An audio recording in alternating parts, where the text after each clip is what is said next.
Welcome to Shameless Leadership. I'm your host, Sarah Dean. This show is for women leaders who are committed to advancing both their own leadership and the leadership of those around them. In each episode, I offer practical strategies and inspiring stories to help you become a more confident, compassionate, and curious leader. The truth is, you were born to lead. So let's start now, together.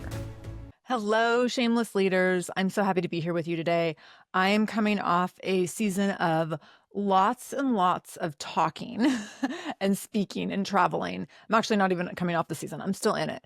But what's been really cool and exciting is that I've been able to have the same conversation with lots of different groups of people in different contexts, in different industries, in different cities and states. And so I've been able to start keeping track of themes. And this is always fun for me because it allows me to collect information and data that I can then share with you all in terms of like, what am I noticing? What am I hearing? What are the things that I'm just hearing over and over again in our current world situation or our current, sometimes, professional situations in terms of what we're seeing, trends that I'm seeing between or across industries. So I love it when I can like go out in the field, so to speak, and collect information for you. And I'm in that season right now. Today, I'm excited because we're going to be talking about unlocking your internal communication to upgrade your external communication. And the reason we're talking about this is because it's been coming up over and over again in the speaking that I've been doing, because it's something that I have very intentionally planted into most of the speaking that I'm doing right now. So there's a speaking presentation or training that I've been leading that's mostly the same in a lot of aspects, and I've been doing it across different industries though. And I always customize things a bit to make it really specific to the group that I'm speaking to, but there's certain components that are the same. And it's been interesting because I've been talking about this idea of internal and external communication across many different industries and then getting really similar feedback across groups of people, which has been super fascinating. So let me tell you what I tell everyone when we're talking about this, when I'm sitting in a training or leading a training with folks. So I always start by explaining what internal and external communication are, because you might have no idea. These aren't things that, these aren't like common terms that we all speak about, although you may be able to make assumptions about what they mean. But let me explain. So internal communication is how you communicate with yourself. Literally the way you talk to yourself, and whether that's talking to yourself out loud or talking to yourself quiet, silently in your head, in your mind, it's the way that you communicate with yourself. So this could include certain words and phrases. It could include the tone of voice that you use. A lot of it has to do with when moments are tough, do you speak to yourself with kindness, compassion, respect? Or do you have a tendency to beat yourself up or to talk to yourself in a way that you would never talk to someone else who is struggling?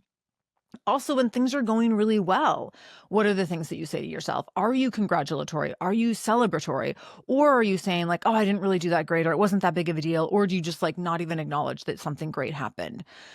When you are on the cusp of making a big decision or going after something new or something big, do you champion yourself by reminding yourself that you are full of incredible strengths and talents and gifts and qualifications? Or do you tell yourself, I'm probably not that qualified, and other people probably deserve this more than me, and maybe even, try to get out of a situation because you don't feel like you should be there?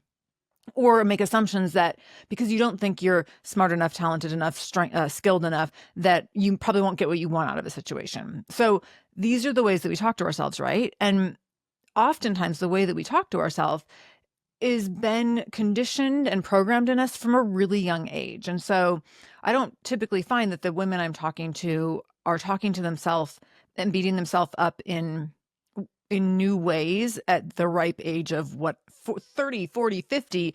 It's often, while there might be new specific details. So like, as you age, you might notice things about your appearance or things about the current role that you're in where you're beating yourself up over it.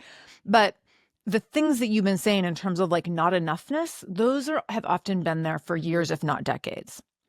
So pause there, and then let's talk about external communication. So external communication is how you communicate with others. So internal communication is how you communicate with yourself. External communication is how you communicate with others. So when you are entering an interaction, especially a high stakes situation, do you show up with confidence and with grace? Do you show up with humility? Do you show up with a sense of ease? Do you show up in a way that conveys to others that you don't necessarily know everything, but you feel like you can figure things out and you can carry yourself in a situation?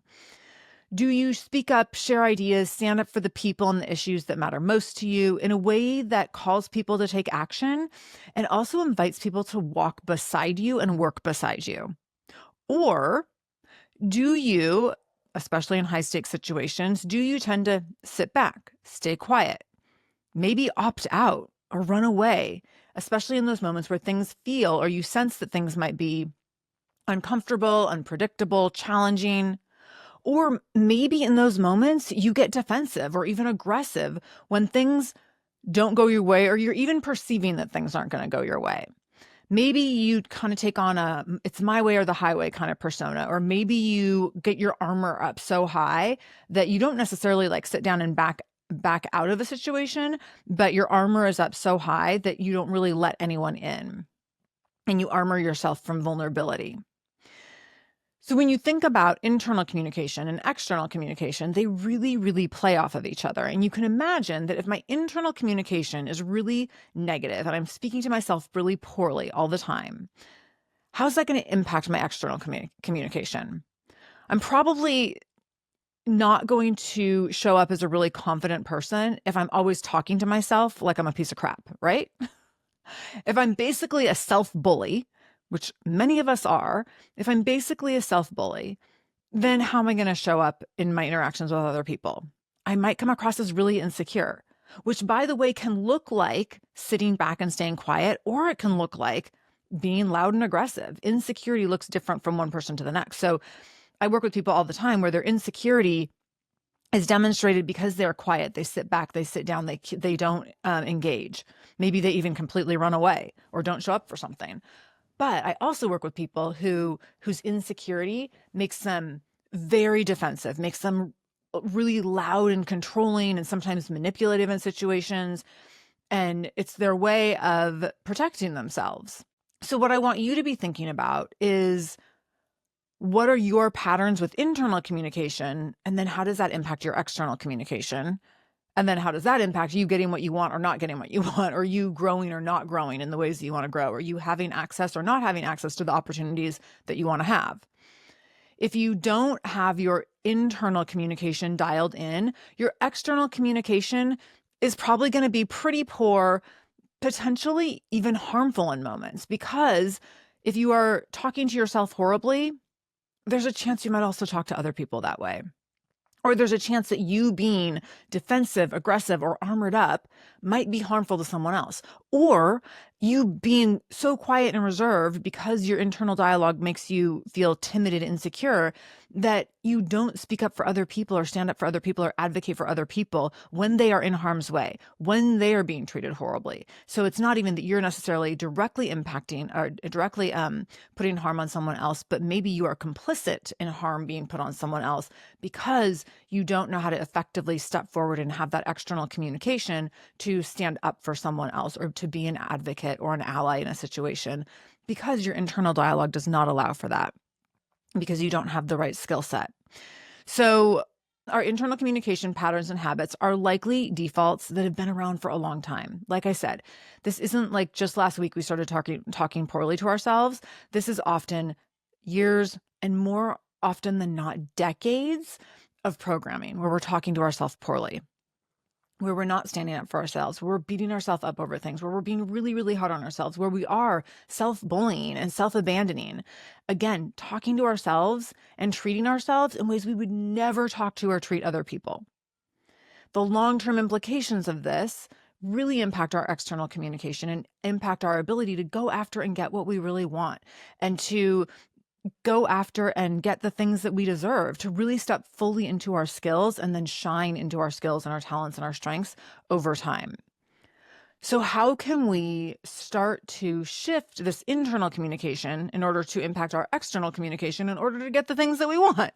And this is really what I'm talking through when I'm doing leading trainings with organizations, especially in leadership capacities, talking through how leaders can navigate and manage their internal communication so that they can then externally communicate in a way that they are getting what they need out of a situation, but also so that they're calling other people to come alongside them, that they're not coming from a place of either ineffective leadership where they can't bring people with them because they're too timid to bring people with them, or they can't bring people with them effectively because they're so aggressive that people just stand back and are like scared of them. But instead can be able to use their external communication to communicate with confidence, with ease, with grace, with humility, with humor, with like great storytelling that attracts people in, calls people in, and then calls people to take action and walk alongside them in leadership. That's what we want at the end of the day. So how can you start to shift your internal communication defaults in order to positively impact your external communication habits? So let's talk about a few different ways. I'm going to give you 5 ways, okay? Because as always, I always want everything to be very actionable. So I want you to be able to have some ideas for what you can do. Again, we have to remember that we've had this long-term, again, years, if not decades, conditioning, and we don't undo that in one day. We don't undo that with one new habit practiced 1 or 2 times. Just like we don't like do a workout once and then all of a sudden we're fit. We don't eat broccoli once and then like, oh my gosh, I have a healthy heart for the rest of my life. I don't get on I don't try skiing once and all of a sudden I can ski blacks. We have to learn the skill, practice it, and we have to practice it over and over until the default is that we have been able to implement this new skill really fluently and really fluidly, that we can move in and out of it with ease and with comfort, like it's part of who we are, and we're not having to think about it every time. So the first thing you can do is catch yourself in negative self-talk, catching yourself and recognizing that that's what you're doing. This can be really tricky. If that's your default, you don't notice that you're talking poorly to yourself probably multiple times a day. So catching yourself. Oftentimes this happens when we're looking at social media, we start comparing ourselves, or when we're going to make a decision or take action on something and we stop and pause and hold ourselves back, or we immediately disqualify ourselves and say like, oh, I'm not going to do that. Like I'm not good enough for that, or I'm not ready for that, or I'm not qualified. I'm going to let someone else do it. So catching yourself in those moments where you say no to something, where you think you're not qualified, where you don't allow yourself to do something or try something or show up for something, catching yourself in that self-talk and then pausing and reframing. When we can catch ourselves and pause and reframe, what ends up happening is that the new habit is the pause followed by the reframe. So the new habit isn't necessarily even like the new, more desirable behavior where we go from saying something, negative to ourselves to something positive. The new habit is pausing and being able to pause and recognize like, oh, I just did that thing. I just went to that default of talking poorly about myself to myself. And now I need to pause and I need to reframe that. So that's the first step. Number 1 is catching that negative self-talk, pausing and reframing. Now, what does the reframe look like? So let's talk about that. Number 2, in that reframe, we are collecting and holding on to new and better evidence. So in the reframe, we're reminding ourselves, oh, wait, I might not totally know what's going to come out of the situation, or I might not feel totally qualified, but that's okay because I've been here before. I've been in other situations where I didn't know how it would turn out, or I didn't know if I, was completely 110% qualified, but I went in and even if it was a little fumbly, I figured it out. And you can think of examples. I did that on, my first day of any given job. I did that on, my, early, well, I was going to say early years of parenting, any year of parenting, every single day of every moment of parenting, right? We're always constantly figuring it out. So where are those situations and that evidence that you have that like I've been in situations before where I didn't know if I could figure it out. I didn't know if I had what it took. I didn't know if I had the right skills or the right mindset. And I did it. And then we're collecting that evidence and we're keeping that evidence. So that we have an ongoing list. We have this ongoing like resilience resume where when I feel that self-doubt creep in, I can say, wait. You've already proven yourself in all these different ways. So you are absolutely qualified to go figure out this new thing or to go into this high stakes situation and even be a little messy in it and still be worthy of being there, worthy of figuring it out and able to get some good outcomes on the back end. So that's the second piece is in that reframe that you are collecting new evidence and better evidence, and then you're continuing to collect it. So you're collecting that stuff from the past, but you're also collecting current evidence, new evidence every single day. That can be the tricky part. Every single day you're collecting more evidence. Look at that thing I did today. Look how I showed up there. Look what I did there. Look how I said that. Look at how this person responded to me. Look at that compliment I got. Look at that compliment I gave myself. Look at about that thing I felt proud of. Look at that new thing I tried. I mean, I don't care if it's like you started a conversation with a stranger at Trader Joe's and that's out of your comfort zone. Like that's a win, right? That's us trying something new and collecting that as new data. So getting in that habit of collecting that, calling up that past data and evidence, but then also collecting new data and evidence moving forward every single day. The third thing that you can do is to identify how your current patterns have held you back. So current patterns and defaults that are negative in terms of how you internally communicate, how have those held you back and what have the costs been? Now, this is uncomfortable to recognize, like, I didn't go for that thing. I didn't do that. And this could be recent stuff. It could be stuff from the past, but like where you held yourself back and like, I didn't take a chance. I didn't speak up. I didn't say that thing. I let someone talk horribly to me. I let someone talk horribly to someone else in front of me and I didn't say anything. I let an opportunity pass me by. What are the costs of those kinds of things? So again, this is a little uncomfortable, but that kind of accountability and the discomfort that it creates hopefully will allow us then to recognize the implications of that poor internal communication so we can again start to shift it. We can recognize like, wow, this has cost me some things and I'm not okay with it continuing to cost me things like this. The fourth part then is the flip side of that. So step 4 is identifying potential gains that can happen when you shift that internal communication in a more positive way, when those defaults become positive, when those defaults become you speaking to yourself with compassion, with grace, with respect, with dignity. When you do that, what are the possible gains? What are the things you have to stand to gain? So if I think about when I speak well to myself, and then that means that I am more secure to speak with confidence and ease and grace to other people. What are the potential outcomes? So the outcomes are around like how I'll feel about myself, right? But I can also make it more macro level. And what are the ripples if we keep extending out? So I'm going to feel better about myself, which is going to feel great, right? I'm going to go for more things. I'm going to be a better decision maker. I'm going to be a better action taker. I'm going to be building a legacy I'm proud of. And in doing that, what's going to happen with my external communication? I'm going to speak to people who maybe I wouldn't have the courage to speak to. I'm going to put myself out there for a raise or a promotion. I'm going to, raise my hand to be like the voice, the lead at the table, the lead on the project, the lead in my community on something. I'm going to be the person who, shows up for a neighbor when they need something and ends up forming like a beautiful relationship that I didn't even know that I needed in my life. So what are the possible gains that you can identify if you were to shift your internal communication? When we can start to recognize potential gains, then we can start to get a little bit excited. Like, oh, this could be really worth it. Like this might be worth being a little uncomfortable and setting some new patterns, putting some new patterns in place for. And then the fifth thing I'm going to invite you to do is to ask yourself 3 questions every day. So if you're someone who journals or does like little notes on your phone or online, 3 little prompts that you can give yourself every day that can help you start to retrain that internal conversation and that internal communication. So that first question is going to be, where did my internal communication today help me or hold me back? And it can be today or in the last 24 hours, kind of whenever. It depends on if you're doing it first thing in the morning or in the evening. But where did my external communication in the last day, last 24 hours, help me or hold me back? So how did me talking horribly to myself or wonderfully to myself help me or hold me back? So just identifying what you're seeing. Again, like objectively, this isn't about you being like a really harsh critic of yourself. It's just noticing objectively. Secondly, how did I honor myself today?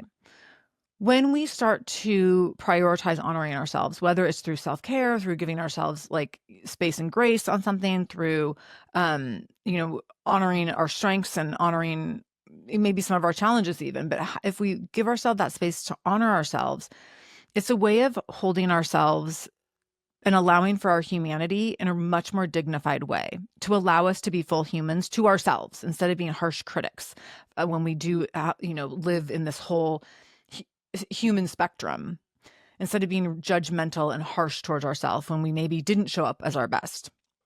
So how did I honor myself today?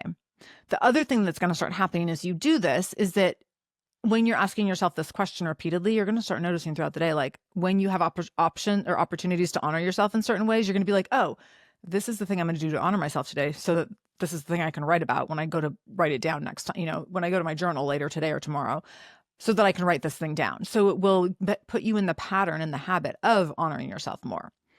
And then the third question is, what am I proud of today? what am I proud of? And so asking yourself, what am I proud of from today? And again, same thing as the question, what did I do to honor myself today? When you can identify something that you're proud of, it's going to shift that internal dialogue for sure. But it's also going to put you in a position of starting to make choices proactively, because you're going to recognize I'm at a crossroads on any given day, and I can choose option A or option B. And I know if I choose A, I'm not going to feel super proud. And if I choose B, I am going to feel proud. And that's the thing I want to write down in my journal later today or tomorrow. So it's not just the reflection after the fact, it's that this will make you start to be more proactive in doing things that you feel proud of. And when you are consistently honoring yourself and you're consistently doing things that make you proud, then your question number one around how did your internal communication help you or harm you on any given day is going to start to look increasingly and more consistently positive, which is a great thing. So over time, these 3 questions are going to start to shift your internal dialogue and that internal communication, which will then shift your external communication, which will then put you in a situation where you can more competently and confidently ask for what you need, stand up for the things that matter most to you, stand up for people that matter to you, and also share ideas and put yourself out there and step into leadership in new ways. So this can all be such a huge catalyst for growth, and especially for growth in leadership, no matter where you are right now in your leadership journey. So I hope this was super helpful. If you need to listen to this episode more than once, please do. This, in terms of how we talk to ourselves, it's so much conditioning that can take a while to unwind. So give yourself permission and time to sit with it and listen to this more than once and really internalize it and take some notes and put some new practices into place that just take moments a day, but really shift how you show up for yourself so that you can then shift how you show up in the world. Thank you for being here. I hope this episode was helpful. Please share this out with your friends and your colleagues who you think could benefit from it. I can't wait to be back with you next week. And until then, I'm in this with you always. Thank you for allowing me to spend time in your ear today. If you liked this episode, be sure to subscribe to this channel. To learn more about my speaking, training, and coaching services, visit sarahdean.com. That's SARADEAN. I would also love for you to connect with me on LinkedIn at sarahdean.com/LinkedIn or on Instagram at sarahdeanspeaks. I love hearing from my listeners. Thank you for showing up for yourself today. I see you, I hear you, and I'm holding space for you today and every single day.